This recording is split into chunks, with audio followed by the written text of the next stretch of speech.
నాగర్ కర్నూలు జిల్లా కేంద్రంలోని కలెక్టర్ బాదావత్ సంతోష్ పర్యటించారు. పట్టణంలోని సాంఘిక సంక్షేమ బాలుర గురుకుల కళాశాలలో ఆకస్మిక తనిఖీలు నిర్వహించారు.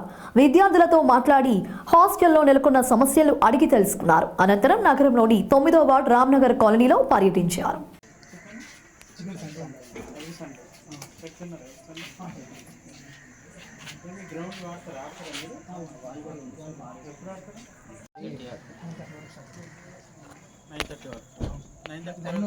యాక్చువల్గా అయితే 9 వరకు ఇంటర్వ్యూలో వెళ్ళిపోతా సార్. 9:30 వరకు ఇంటర్వ్యూలో వెళ్ళి 10 o'clock కాలేజ్ స్టార్ట్ అవుతుంది. 9:30 తినేసి